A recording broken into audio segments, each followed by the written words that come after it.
Okay, guys, yes, we are back. We are back with Damian Burris here in Columbia in our studio, our newly formed studio here. Damian was nice enough, kind enough to help us put this together. But we're going to talk about real estate, and we're going to get a little local. But Damian is a good friend, and he's doing things outside of this area. He might talk about how big his brokerage got throughout the state, right? So I hope we hit on that. But guys, this is going to be a great podcast, so stay tuned. Damian, first thing, let me let everybody know that we are on YouTube, so they can come look at our pretty faces. Mm-hmm. If you go to dealfindersclub.com /resources, you'll be able to see us there. You can go to the YouTube, of course, Deal Finders Club. Check us out there. But, Damian, introduce yourself. Tell everybody just a little bit about who you are, and then let's dive in and talk about how your first deal came about. Cool.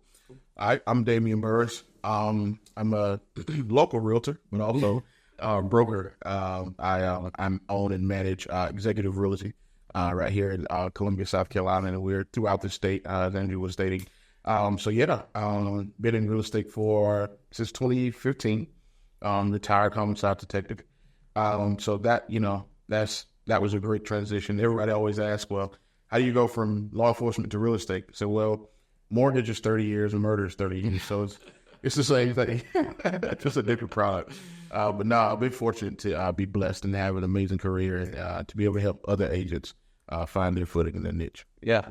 I heard you say that to someone else one time. I think it was at our live event. So we do live local events here in Columbia, and you mentioned, law enforcement's 30, murder's 30, mortgage is 30. Right. If you talk to anybody with Dave Ramsey, they're like, it's the same thing. It's the same. It might as well be 30, right? So I appreciate the work you put in, as a law enforcement officer. But tell me kind of, because listeners of this podcast and watchers of the channel are in all kinds of different walks of life, but they've come to this mostly because they've heard real estate is opportunity. There's opportunity to change, whether you get out of that day job or start something because you don't have a day job, right? Get out of the rat race or something. So there might be some law enforcement officers out there. But what was the thing that triggered you to say, you know what, I've got to do something different? Yeah, I actually got injured in the line of duty, and I tore my quadricep tendon. I fell out of a second-story window, and I knew law enforcement was calling for me. Mm-hmm. I thought it was going to be 25 years. My plan was to retire and go consult other departments on investigating and how to interrogate and interview. Yeah, and that was good. That was my baby. But God had another plan. I tell people all the time, God pushed me out of a window. I don't know if I would have left. Yeah, I really don't. I don't know if I would have left law enforcement because it was what I loved. So when I actually got into it by mistake. My former business partner, I saw him at an open house back in 2011. Okay. 2014. Skyler, 2014. I brought my house. 2011. Met him 2014. Mm-hmm. He was the new sitting guy, the guy that was sitting the site even. Mm-hmm. And I was just talking to him because I love houses. Yeah. I love houses and watches. There's something about structure and time. Yeah, I like it. And everybody that came in the model home, because we were talking, I called him by name because I policed the area. So he was like, everybody. He was like, you would do great in real estate. I was like, there's no way. Yeah. I was like, no. And right. So he introduced me to his boss at the time, his manager. And the same thing happened at her model house. Yeah. They just started walking in. It was like, with your knowledge of everything, I know you. And I just started thinking about it. And I got the book from him one day, started studying, and here we are. That is phenomenal. Talk about God's providence of walking in and meeting that person who actually was keen enough to be aware, right, that you had a gift. You were, in real estate as agents, it's that connecting, bringing people together, getting to know people, building rapport quickly. Right. For him to notice that and then say, you know what, you got something here, is amazing. And I will say, you know, whether or not God pushed you out the window or not, he was setting you up. He probably gave you a few warnings before. But a couple of nudges. Yeah, a couple of nudges. Yeah. But then, you know, eventually you get pushed. Right. And, you know, that's funny because I was in hospitality, managing hotels, and that was my thing. I thought, you know, I'll be here forever. And I had it set up. And the next step was a regional type management where I would have to travel. And Michelle and I, we just were like, that's not where we want to be. That's not it. And so I was like, well, we'll just stay here. I'm comfortable, right? And we talk about that at Deal Finders. Yeah. Comfort is the enemy for progress. It is. And so what God did for me, and I know it for a fact, is that hotel, which I don't know why, how it happened, but for some reason the owners decided to sell. And it was like, this is it. They're selling. I don't want to start over again because I was comfortable, which meant new owners meant hard work. You know, you got to do it again. And so that was what got me out the door. So, you know, there's that push. So I appreciate that, making the connection there. So what was the first thing you did? You came in as an agent. Came in as an agent. Okay. Came in as an agent. 2015. I just had this. One of the great things about law enforcement, it introduces you to all types of people. So does hospitality. My mom worked 12 years for Holiday Inn Express, and you meet so many people in customer service driven work. And I deem law enforcement to be customer service. We don't really understand that. And in sidebar, but in the recent talks about, you know, police issues and the common people, I say, you know, what we've really forgotten as law enforcement, the Constitution starts with we the people. Yeah. Which means the power that's given to take somebody's freedom and never their dignity is voted upon by the people. So that means law enforcement is a customer service. Yeah. If I see you downside the road and you need a tire change, customer service. Yeah. If you're doing something you're not supposed to be doing, I take you to jail in a nice, clean car. Customer service. That's right. Right? Yeah. So it is really what it is, you know? But no, law enforcement set me up. I've come in contact, arrested homeless people to doctors. Yeah. So you get a chance to really see all walks of life. So that really helped me out in real estate. And when people come to you in law enforcement, they have a problem that needs solving. Yeah. You solve it with intervention, or, you know, they go to jail. Right. Real estate, same thing. You're problem solving. Yeah. Either at a buy, sell, or want to invest. So I had a lot of tools, a lot of resources that I took over from law enforcement, and not to mention too, the people you meet. You know, you're heavily tied into the politician world. Yeah. With law enforcement, you got to know who the who's are. Oh, you better know who. You better know who. Yeah, you can't go lock up the city council. You know. Yeah. And you know, you got to make that call. So, you know, you're heavily intertwined with the court system, with the judicial system. So you know judges, attorneys, you all these people, prominent people of the community. So it was just a crossover and taking my book of business, and you know, we still want to work out a deal. Hey, my client did this. Can we get this? All right, cool. Well, now my client needs this. Can we do this? Yeah. They intertwine. So it was the same thing. Yeah. That makes perfect sense. And you're right. Go on the sidebar with the, the policing, the law enforcement, and there's so many. I'm sure you were good at it. You probably have people skills, right? Core. There's so many of the good ones out there. But it gets lost in the non-hospitable. And it's the same thing in the hospitality industry, where, I mean, it's bred in me from my very first job was in hospitality, you know, right when I was 14, 15 years old. And so we bring that into real estate.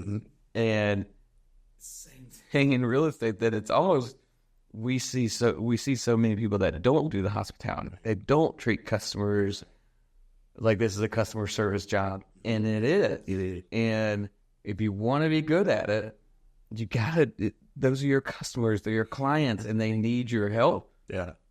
You just can't treat them like they're nobody. Right. You know, you've got to be in real estate for the right reasons, which is what you said, which is solving problems. And it just so happens that a box with a roof on it is the tool that we're going to use to solve most of these problems. So I like it. Yeah. I like that. So that's where we are, and you started, many years ago now. And what are you doing now? Are you just an agent? You're just an agent, broker, to invest? What are you doing these days? So yeah, I'm an agent. I'll always be an agent. Okay. I'm the broker in charge, of course. That has more of a liability on the end of it more than anything else. Yes. But I just love to help with people. So I tell everybody, my first client are my agents. Mm-hmm. Their first clients are the customers. So if I take care of you guys, you're going to take care of the agents, the clients. Yep. So that's my biggest thing because, I want to make sure that they have a safe, comfortable environment that they can practice real estate. Yeah. But so, yeah, I'm an agent. I still sell. I enjoy teaching and instructing. So I'm a part of been helping with some development things with some clients of mine and, going in on some deals. But I'm getting my feet wet, and even in this space, the investing space. So I'm glad this is a great venture. Yeah. Not only for that, I said I wanted to get into it more. Surprisingly, I've always been on the end of looking, helping, and constructing how to do the flips with clients. Matter of fact, my third sale was a investment property with a banker. He's vice president now of the bank. Yeah. And when I got in, we had already had a relationship formed, and I helped him with the flip. Got the contractors out there, pretty much did the whole thing for me, ran the whole thing for her. Wow, I learned so much about that then. So, So, and you haven't really jumped in on yourself. Have not really jumped in myself. I've probably, I know I've done at least 30 investment flips for other people. Wow. Yeah. And that just goes to show everybody that's out there listening or watching this on YouTube that you're not alone. Agents that are out there, most agents never cross over into being an investor. And actually, a mentor of mine, and it's funny whenever he says this, he's like 100% right. Agents and investors really don't get along. They don't, not that they don't like each other. They just don't see the world the same way. Right. For the majority. And it takes time to get to that mature phase. Yeah. I love investors now. It's like, yeah, see? And we'll get first to it, right? Yeah, when you first, it's like, why are you calling me? Yeah. I don't want to put in 5 offers because you're only going to buy one. What am I doing? Absolutely. Yeah. And you don't realize the, when you get older, you're like, man, you get one good investor under your belt. That's all you need. Yeah. Oh, yeah. But you don't see that early. Listen to you agents out there, right? Telling you. One good investor. And let me just grab that for a second. And if you're looking to find investors and you want to connect with investors, get in your local real estate group. Yeah. We have Deal Finders Live, dealfindersclub.com. You can go there for anywhere in South Carolina. We really cater to this state in general. But there's others, right? And wherever you are, go where the investors are. If you're an agent, you are welcome. Just don't talk like an agent. You just be quiet and listen. But those investors need you too. Something, going back to the law enforcement and real estate comparison, just being at a couple of the events that you've put on, one thing that I noticed, so, for a long time, if you remember the mob time, the mob era, one of the biggest things, and even when I was in law enforcement, one of the biggest things that law enforcement did not do well was communicate. Because so we have how many federal, DEA, ATF, and FBI, all those people honestly are really working the same criminal. Yeah. And using 3 different pool of resources instead of coming together.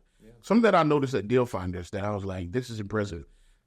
Agents don't talk to each other as much as y'all share information. I mean, just being on the page, I'm like, they're posting something new every day about a deal. Yeah. We don't talk as much because we want to keep everything to ourselves. Yeah. I got to do all of things. Yeah. I was like, whoa, they really share information. Yeah. Like, I mean, just what you do. If they take you to the house and you see what the budget is, what they've done. That's impressive. Yeah. We don't talk as much. So in law enforcement, we're always 5 years behind because criminals talk. Agencies don't because they want to get to the news press first. They want to say their agency broke the story first. So crime is steady elevating while we're still trying to, no, this is my case. No, this is your case. So that's something that I did notice early in the in Deal Finders, that you guys really share a lot of good information. Yeah, well, I appreciate that. And that is the community we're building, and I think you're right. And again, it's investor mindset and agent mindset. Some of this has to bleed over. Where I think maybe or agents, if they were to share a little bit and get a little bit more comfortable with who they were in their business, they would be able to grow by collaboration. But it is that's a scary topic and scary thought. I mean, you're an agent and this is my livelihood. And if I'm talking too much, I might share, I'm afraid of sharing my secret sauce, right? Absolutely. So I get it. But I would encourage agents to, you don't have to share everything, but get out and connect. And the only way to connect and collaborate is to actually cooperate with each other and share something, get a real bond there. I think that's been one of the best things about the agents that do join and really mesh with investors, or those agents are willing to share what they've been through, their knowledge, their experience, and help investors. When you get on that board and you say, I know this investor is going to be challenging at sometimes and they're going to bother me, but I've got something that can help them. Let's work together. Absolutely. When those agents and it's all, whether it's pride or just like, I don't have time or whatever it is, when you put that aside and you say, this is my agent, I'm going to help them succeed, you see that bond work, and both of them make good decisions and hopefully good profits. Yes, absolutely. So what's next for you? We've kind of gone from cop to agent, broker, moving into investing. What's next? What's on the horizon? Well, the biggest thing for me right now is my pulpit is different. Is really what encompasses everything that I do. As far as that, the what's next, or the umbrella of everything, which is a company that I started in 2017.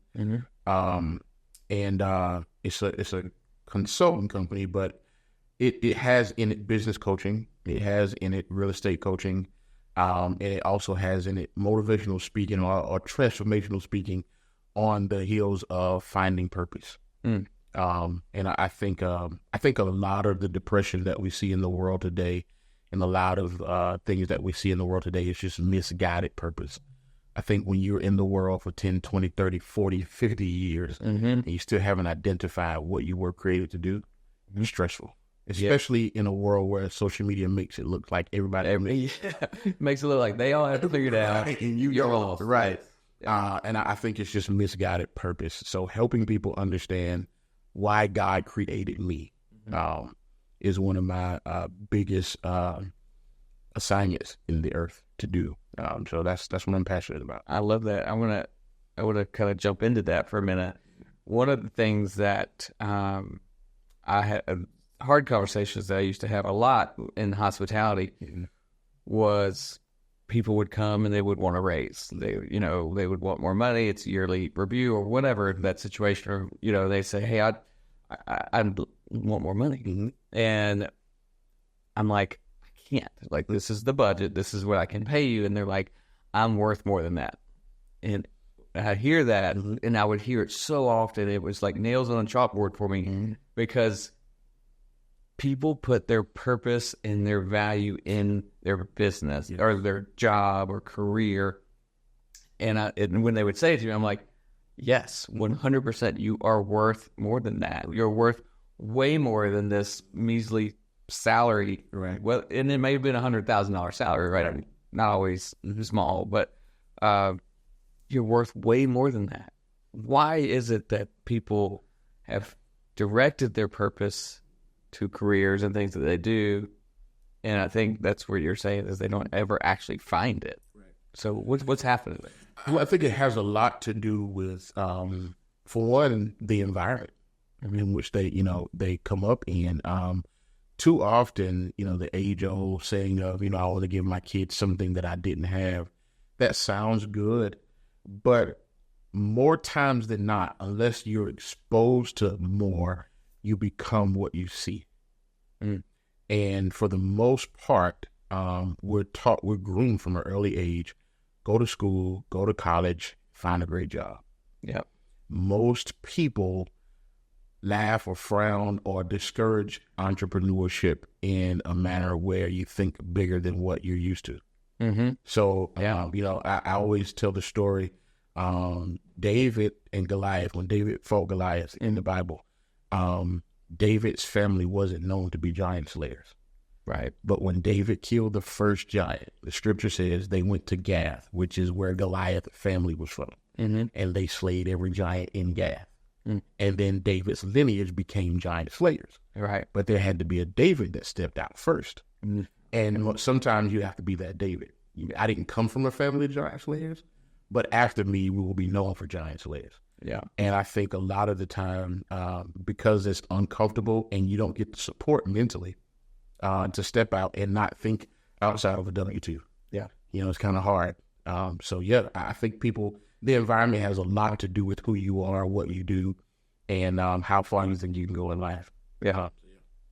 Yeah, absolutely. And to be that David, the first one to step out, is very hard.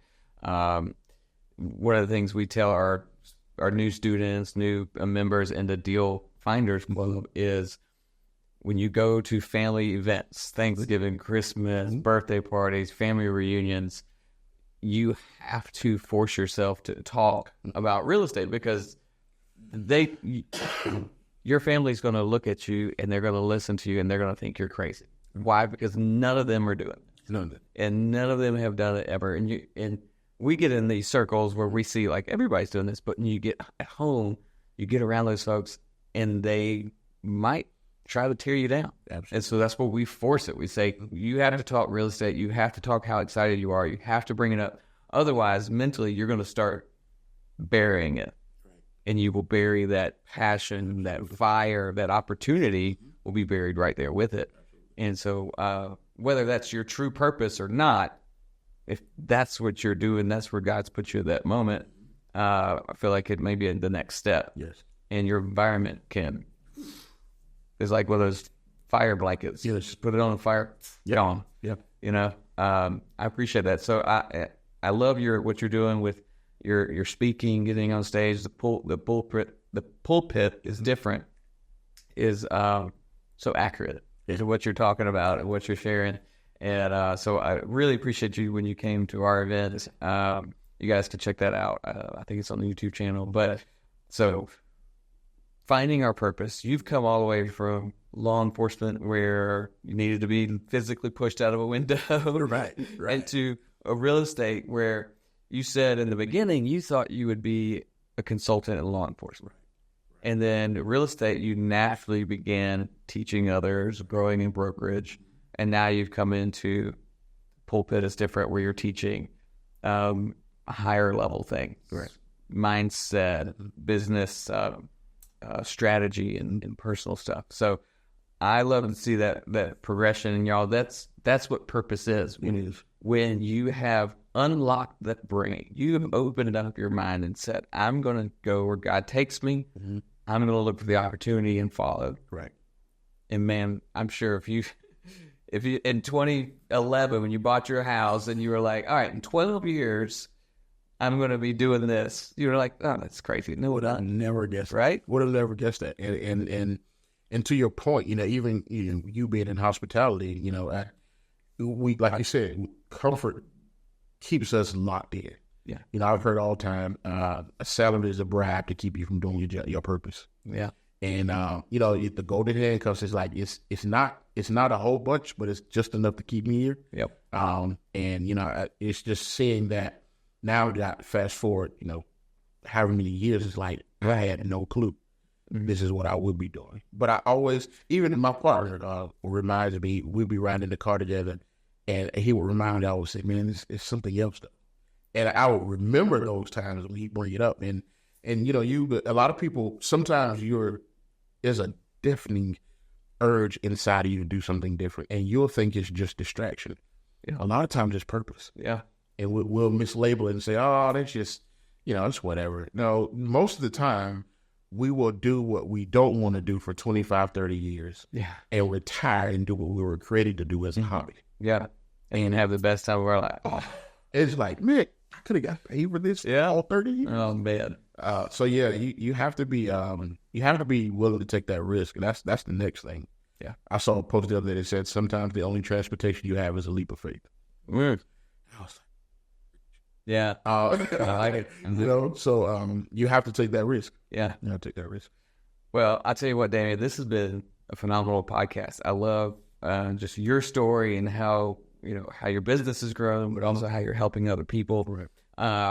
So here at Deal Finders, that's what we're all about is connecting people, learning from each other, learning the business, learning about ourselves, and then building businesses. So real quick, can you tell everyone how to contact you? We'll put it in the show notes, but what's the best way to reach out and find you? All social media, Damian Burris. Instagram is Damian Burris. Facebook is Damian Burris. Also have a website, www.thedamianburris.com. Okay. And Burris is Burris. Correct. One S. That's it. Got it. All right. So, hey, guys, listen, this has been great. I hope you enjoyed it. I hope you got something out of it. So make sure you like, share, and subscribe so that you will see the next one of these. And if you think somebody in your circle, somebody you know needs to hear this, send them the podcast, send them the video link, tell them to stick through it because there's some golden nuggets here from Damian. This has been amazing. So listen, dealfindersclub.com. If there's anything you need from us, we have resources there. We have our event calendar there. You can go there, check it out, and we'll see you on the next podcast. Have a good one. See ya. Thanks for listening to the REI Deal Finders podcast. You can find out more and apply to be a part of the REI Deal Finder community at reidealfinders.club.